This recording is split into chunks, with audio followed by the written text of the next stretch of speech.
Today I'm reading from Existential Kink by Carolyn Elliot. When you do this work, when you integrate your shadow, you become much more capable of receiving big beauty and big bounty in your life because you're no longer accidentally, unknowingly rejecting it. Reality is fractal and holographic. Tiny changes that you make within yourself can have dramatic effects in the external world, because you and the external world are not truly separate. In other words, magic is possible because of the fractal and holographic nature of reality. When you change something small within yourself or your immediate environment, you automatically change something very large, the whole world. This means that we are never not doing magic. We are always doing magic. We are always exerting influence. The world is not separate from your psyche. They're part of one solid continuum, one solid weaving. Mastering practical magic involves learning what changes in yourself and your environment correspond to the changes in the outer world of your experience.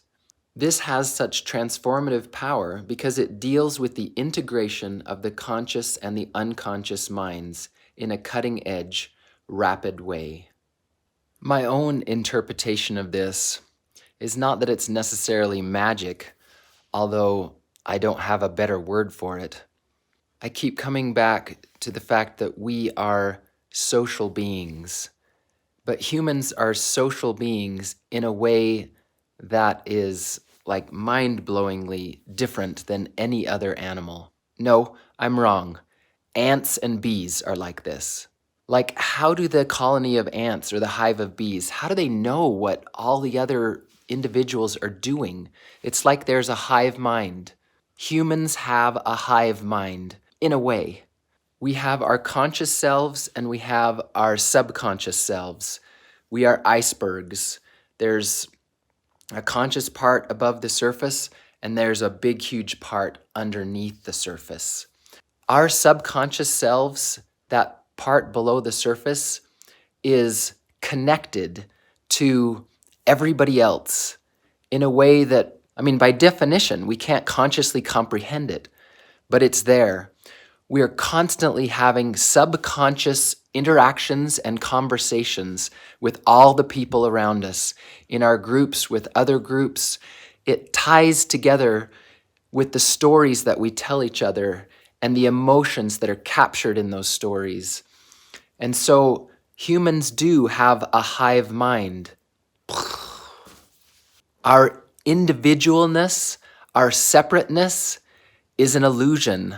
I don't know if I'd say it is a lie, but we just don't realize what's going on in ourselves, with others, in the groups. By default, we are programmed just to maintain the status quo, just to go through the motions, just to be the little worker bee or the worker ant. And there's nothing wrong with that.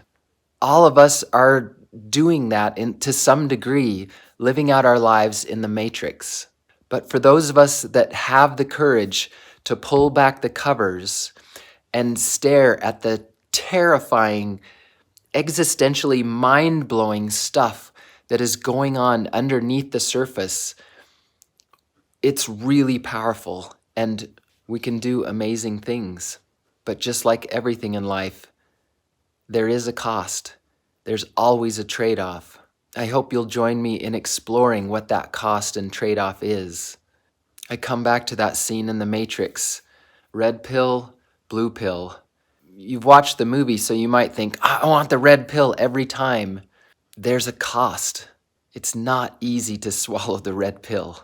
And I don't think there should be any shame in not swallowing it.